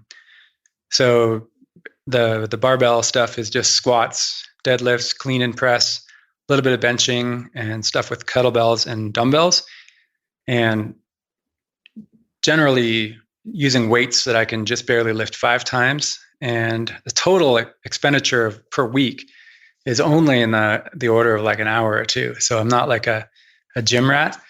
So that right now I'm pretty happy with the way my body is working, especially for a 41-year-old or whatever I am. But I was slightly stronger when I was in my 20s, and it was basically the same stuff, but just going to the gym for a longer period and training. It was really just more hours put in, and that's when I probably had my record weightlifting in certain exercises. Do you have a quote or any quotes that you live your life by or think of often? I don't really think in quotes too often, maybe with the exception of use it or lose it. Seems to come up at least a couple times a day. I'd say that's often enough to be a response. Yeah, it's so short and thus memorable. You don't have to be all flowery and poetic to appreciate use it or lose it. But I think it's because in the current stage of my life, being over 40 and then having some family members with, some people have died in my family and had serious health problems, like in the extended family. And it's really made me more aware of mortality and how stuff doesn't automatically stay in perfect condition. And even if it does stay in perfect condition, you're unlikely to live forever unless some really, really big medical stuff changes before I turn 100. So anyway, use it or lose it is the philosophy, like brain, body, skills, friendships, relationships. Just do everything that you want to be good at as often as you can, and don't fool yourself that you're going to keep being able to do this stuff unless you continue doing it regularly. I don't know which label to use here, but in the, say, frugality or low-cost living world, what is the worst advice or what is bad advice that you hear given often? I think the biggest issue that I have with a lot of this mainstream financial advice is that they make you think of saving as a negative, like kind of a negative obligation. They're like, yeah, we know it feels a lot better to buy yourself treats, but come on, like if you can just squeeze out 5% or even 10%, then you're doing okay. Just do that every week and make a budget and all this stuff. And so you're training people to think that saving is bad and you want to minimize it. Whereas I think it's a win-win, and most of our spending is a sign of weakness, and it's a bunch of stuff that we do to compensate for our weaknesses because we couldn't solve the problem in a smarter way. Like as we talked about earlier, it's possible to walk or bike to work, which is a physical and mental win, and it just happens to cost a lot less. So I encourage people to radically reshape their entire lifestyle to be optimized in all these dimensions. And sure, you happen to save 50 to 75% of your income as a byproduct, but the only reason that's a win is because your life is better as well. And normal financial advice it doesn't really address the life stuff. And you see a lot of these totally out of shape business guru people trying to sell life insurance at the same time as they're giving you financial advice. And they're not really in it for making people's lives better. I think that's where it falls flat. Yeah, for sure. And yeah, it's important. I think certainly in almost every area, but in the world of financial planning and advice, to ensure that the person giving the advice has done what they're suggesting or has some practice putting their words into action, because otherwise they haven't stress test their ideas, or at the very worst, they're a hypocrite and they're doing the opposite of them. Are there any failures that come to mind which are favorite failures of yours in the sense that they ended up sowing the seeds of a later success? Does anything like that come to mind for you? Yeah, I have a pretty pretty serious one that I have an article called Mr. Money Mustache's Big Mistake. And it's right after I retired in 2005, I kind of faded in to my first dream retirement job, which was to start a custom house building company where I was going to make these beautiful eco-friendly houses. Or I did, actually. We started making these houses. And the problem was it was way, way more stressful than what I wanted for a retirement job. And I just had this new baby boy at the same time. And suddenly I had all these obligations and like a construction loan to build this thing. And I was doing marketing and working late and wrangling all these cats together, like the contractors to help out building the places. And it wasn't really retirement at all.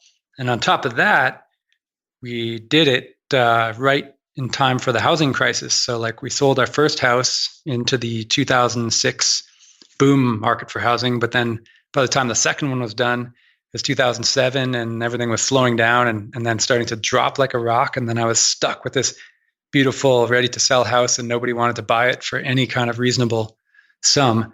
So that was kind of spoiled the fun of my first 3 years of retirement of running this company.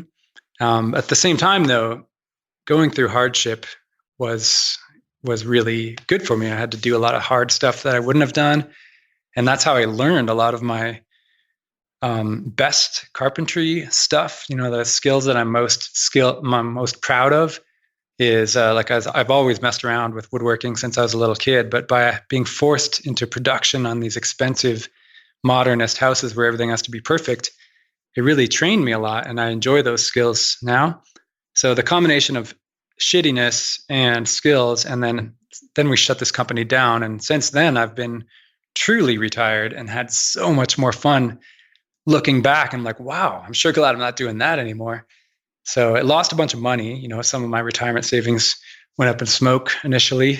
And then I started to be a bit more worried about money. That was a big part of it because I was like, oh, all my hard-earned savings.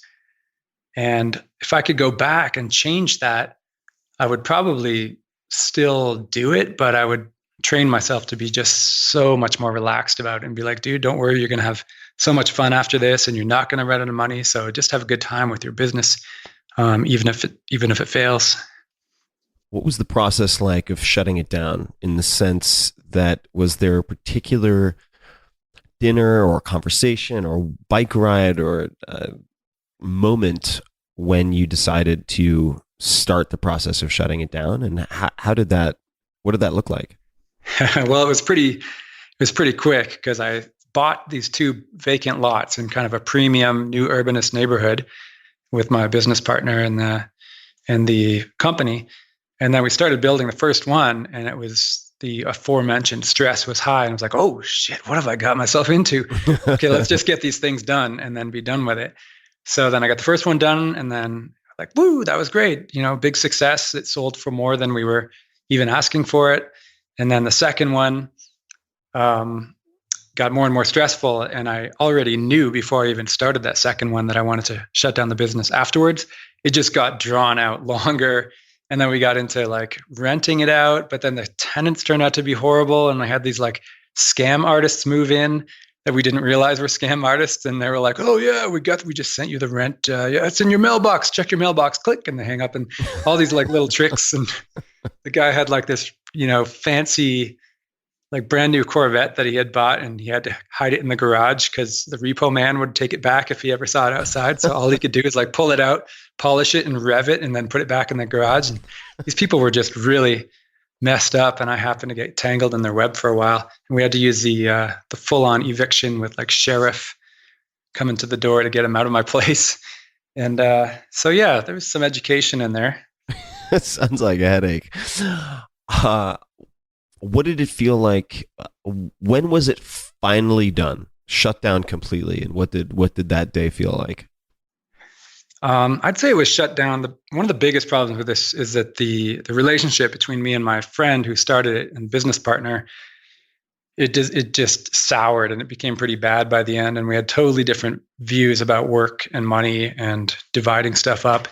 So we finally got him out of there I basically had to buy out the company, I had to put I'd lost all this money and I had to put like a final $460,000 into the company to pay off this mortgage that was on the house, just to kick him off the property deed, so that I could have control of it. So that day was kind of like, we're like frowning at each other over the lawyer's table or whatever. And then since then, that lifted the weight off of me, and then everything was so much better. And then for a while, I rented out the house to great tenants, and I had it in that situation. I was just using the rent for kind of our grocery money, because that house was a fairly big portion of our retirement savings income at the time. And then more recently, I think just less than 2 years ago, the market in our area here in Colorado started to boom again. So I just sold it for a nice high price. And then now I've been super relaxed. And then that's kind of like another wave. And it really taught me a lot about happiness, because this negativity in my life, or at least I was choosing to perceive it negatively, it was washed away.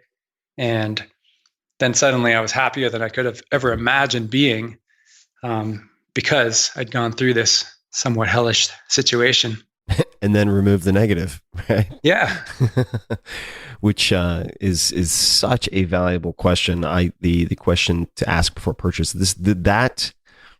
That alone will return 100x the effort of scheduling and doing this interview for me. That question, is this removing a negative from my life? That's such a powerful reframe, because I think that is so true, and so incredibly useful. But the next, which is going to be completely flipping that on its head, and this is not one of my usual questions, but I'm so curious to know how you will answer this.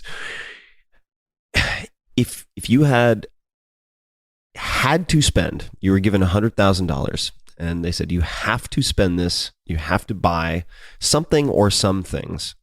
You cannot donate it to charity. You cannot stick it into an investment vehicle. You have to spend it.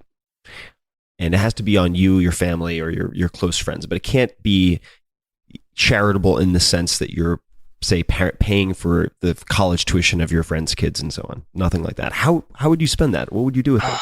That was my answer. You just took my answer. I knew, because I felt like it was coming.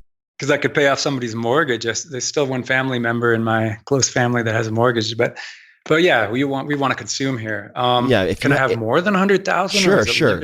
No, it's not limited. It's not limited. This is just, let's just say that you took a step into bizarro land where everything was what it wasn't, and suddenly you are the anti-mustache, right? Yeah. And what would you do? Well, the thing is, this might actually be somewhat realistic, because I still consider every day, is there something I could spend money on that would be worth it? It's still an open question. You don't want to be ideological about this stuff. But so one thing I've been interested in maybe buying, and if I was forced to, I would do it quickly, is a building. I kind of want to own a commercial building on our town's little historic Main Street. This town I live in, Longmont, Colorado, is kind of one of these over 100-year-old things where it's all historic with big trees and the narrow Main Street with the tall brick buildings on it. So I could buy one of those and then set up, some kind of fun community space in there where we play music and we have parties and we rent it out, and do some teaching too, because I like to do a bit of volunteer math and science teaching to kids, kind of advanced stuff that they don't get in the normal school. So I could have like Professor Mustache's School of Science in my downtown building. So that would be kind of a fun use of money. Yeah. This is more, of course, a metaphorical question, but if you could have one gigantic billboard anywhere with anything on it, what would it say? A short message or image that you would like to impart to the world? Right. I'm picturing this in a U.S. metropolis, because that's kind of where I'm focusing my efforts right now. So I think it would say walk, or maybe it would say just walk, something that people can really understand quickly. I like and just without walk. getting, back to our original thoughts. Like it's the best prescription medication in the world, and yet it's so underdone so far. So that's my billboard. Yeah, we've made as a species so many evolutionary trade-offs to be able to walk with a level head unlike, say, a pig that doesn't have a nuchal ligament, so their heads bob all over the place. Like, we've evolved to be able to, as it would seem, a survival imperative, walk very long distances. Yeah. And I just feel like humans are generally better humans and less neurotic when they walk a lot. At least that's true for me. I'll speak for myself. I'm like 10% less neurotic. Yeah. which is a win for me. So our billboard could say, "Just walk. You've paid a high evolutionary price for this ability, and let's not squander it." What are one of your biggest challenges right now? And how do you plan to think about it or face it? I think my biggest challenge is the over-satisfied rat in a cage syndrome, where it's a fine line between being too satisfied with your life and not doing enough, so that you feel like a bit of a weenie at the end of the day for squandering one of the few days of your life, versus overdriving yourself to be like, well, I got to accomplish more. I have all these gifts and great situations, and I have to make the most of it. And taking either of those two extremes can lead to a pretty unsatisfying life. And I often compare myself, actually, because this is a little bit weird, but to you as Tim Ferriss, because I've read some of your books and I see some of your self-reflection in there, where you have some of these battles. You're like, well, should I be a perfectionist or should I relax?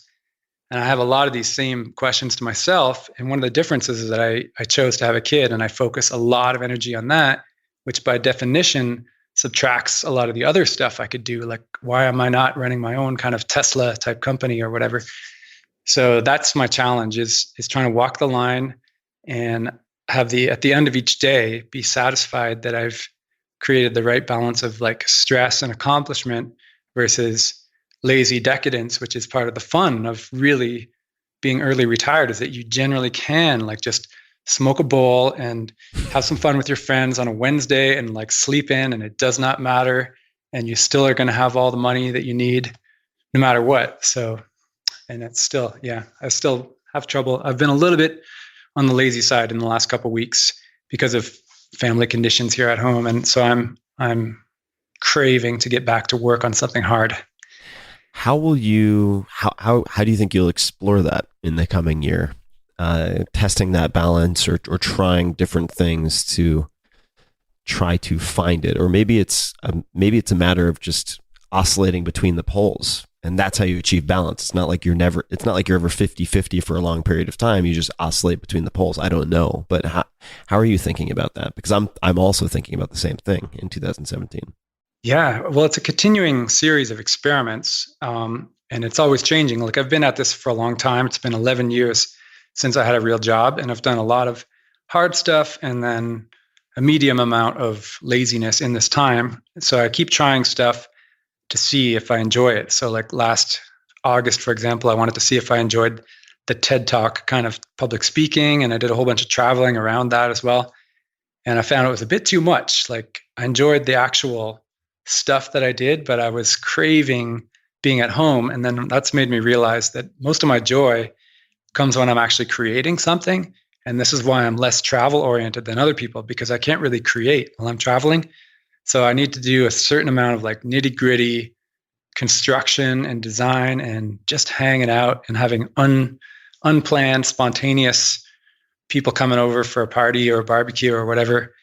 So I need this village life. If you imagine a primitive man living in a village where he spends half the time hunting, some of the time like building stuff, and some of the time reveling around the fire, that's kind of my core of happiness. And when I get too much into lifestyle guru activities, like, oh, I'm going to publish more articles or get this book done quickly, or say yes to all these interviews so I can have more and more fans and page views, those things they sound dumb when I say it like that. But when you look at when you look at news headlines about yourself, you're like, that's successful. Or you look at page views or money, you go, yeah, that's success.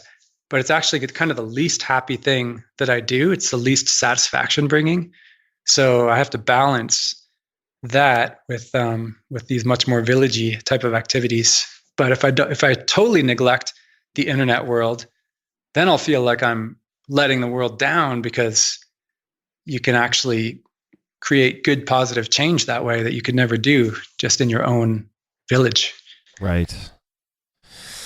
What have you changed your mind on in the last, say, handful of years? Is there anything that you've done an about face on in any way or modified substantially in your thinking? There have been a few little things like what type of eating is healthy. I kind of switched to the high fat, low carb eating on a whim after reading some books, and I'm really, really happy with that. Whereas before, when I was a teenager, I was the ultimate low fat, because I read all these bodybuilding magazines back then, and they were always telling you like, oh yeah, 10 grams of fat would be way too much to have, and all this stuff. So that was a change in a little way.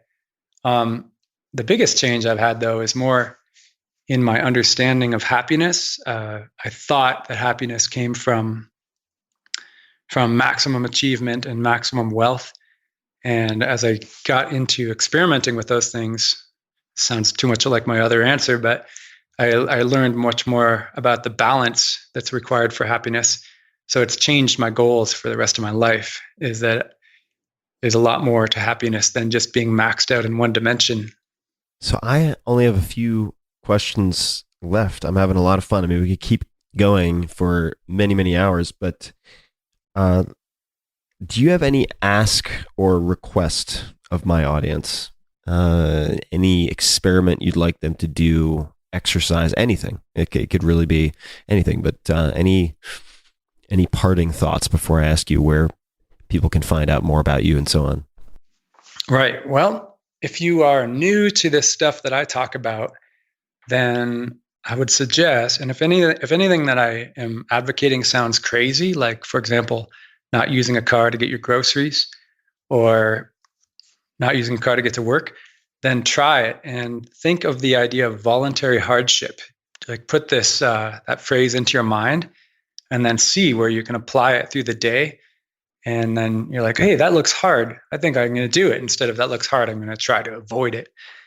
And the voluntary hardship is the gateway drug to the rest of mustachianism, and thus being able to save 75% of your Silicon Valley income while everyone else is still broke. So yeah, find some things that are hard, even if it's just skipping the elevator and taking the stairs, like up to the 15th floor or whatever. Just if the other people are not doing it, then that's probably a sign that it's something that you should do. And then just record your results, see how much better it makes you feel, and then just keep pushing yourself a bit further. And I would echo that and spin it slightly differently. It's not, these are complementary viewpoints, but even if people listening, those folks out there listening, if you do not want to focus on saving, even if that is not the objective per se, voluntary hardship is a fantastic way to short circuit hedonic adaptation, where you need more and more and more, almost like an opiate, to satisfy your need for X. And I would highly recommend everybody read a letter. You can find it in the public domain online. You can also find it in Tools of Titans in a slightly edited fashion. But on festivals and fasting, it's letter 13 from Seneca, Seneca the Younger, to Lucilius, the moral letters to Lucilius on festivals and fasting. And it talks about setting aside a few days per month, let's say, to experience voluntary hardship in different ways. And it is such a fascinating psychological trick in many respects, with all sorts of beneficial side effects, like cutting down on expenses, that I think allows you to realize it is possible to recalibrate yourself to experience greater happiness and well-being without simply adding more, whether that's page views, money, fancy shit you don't need or otherwise. So I definitely want to second that notion. Pete, where can people find out more about you? And you've written a lot. Where should they start also? So where can they find you on social? Where can they say hi? Where can they read your stuff? And where should they start if they're just opening the doors to your writing? I'm a big fan of old-fashioned websites. So there's always MrMoneyMustache.com, and you'll see Start Here button on there that takes you kind of to an introductory article. And then the design of the website, to the limited extent that it has a design, is just to poke around and follow links to other links. Or you can start at the beginning and read all the 400 plus articles dating back to 2012 or 2011. And that's how most people do it. And then you can read it. If you get really into the rabbit hole, then there's a forum where like all these users discuss their intimate problems with each other. And it's got like tens of thousands of members that spend all day on there. And or you can just, for keeping it really light, you can just go to Twitter and look up Mr. Money Mustache and say, hey, I enjoyed the podcast. Perfect. Well, Pete, thank you so much for the time. I really appreciate you taking the time. And to everybody listening, as always, you can find links to everything we discussed, books and otherwise, at the show notes, which is for this episode and every other episode, 4hourworkweek.com/podcast, all spelled out, 4hourworkweek.com/podcast. And as always, until next time, thank you for listening. Hey guys, this is Tim again. Just a few more things before you take off. Number one, this is 5 Bullet Friday. Do you want to get a short email from me? Would you enjoy getting a short email from me every Friday that provides a little morsel of fun before the weekend? And 5 Bullet Friday is a very short email where I share the coolest things I've found or that I've been pondering over the week. That could include favorite new albums that I've discovered. It could include gizmos and gadgets and all sorts of weird shit that I've somehow dug up in the world of the esoteric as I do. It could include favorite articles that I've read and that I've shared with my close friends, for instance. And it's very short. It's just a little tiny bite of goodness before you head off for the weekend. So if you want to receive that, check it out. Just go to 4hourworkweek.com. That's 4hourworkweek.com, all spelled out, and just drop in your email and you will get the very next one. And if you sign up, I hope you enjoy it. This podcast is brought to you by the Ready State Virtual Mobility Coach. What on earth is that? Well, let me back up.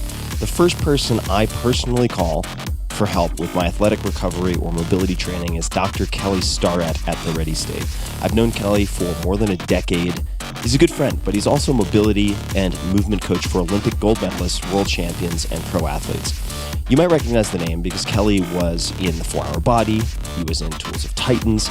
He also nursed and coached me through the Destroy My Body for Entertainment TV show that was the Tim Ferriss Experiment.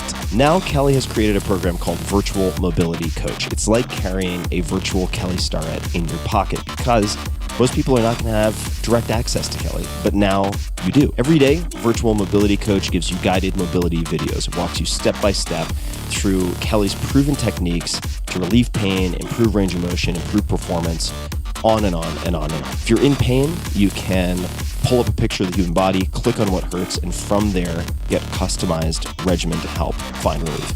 If you are working out or playing a sport, Virtual Mobility Coach offers all sorts of pre- and post-exercise mobility sequences for more than 50 sports and activities, actually. And right now, listeners of this podcast get a special deal. You can try Virtual Mobility Coach. You can get the Kelly Starrett in your pocket totally risk-free for 2 weeks without paying a penny. Try it completely free for 2 weeks, and if you decide to continue, you can get 10% off for life using promo code TIM10. That's TIM10. Simply visit thereadystate.com/Tim to check everything out and use code TIM10 at checkout. Again, that's thereadystate.com/Tim and use code TIM10 when you sign up to get 10% off for the life of your membership after your 14-day free trial ends. thereadystate.com/Tim. This episode is brought to you by 99 Designs, the global creative platform that makes it easy for you to find and work with amazing graphic designers online. Longtime listeners of this podcast know how much attention I pay to detail, how obsessively I approach nearly all elements of my work, because the small things often end up being the big things. So whether it's your logo, your business cards, website design, even your email templates, all of these visual elements tell your customers, tell your users who you are and what you're about. So I think it's worth sweating the details. I've been using 99 Designs for years now to ensure that many of my creative projects, whether big or small, are as cohesive, professional, and beautiful as possible. I've worked on draft mock-ups of book covers. I've worked on all sorts of things.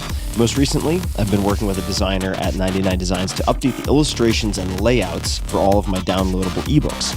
I've developed a really great working relationship with the designer who goes by the username Spoonlancer, and I intend to continue working with him to bring ideas to life one project at a time.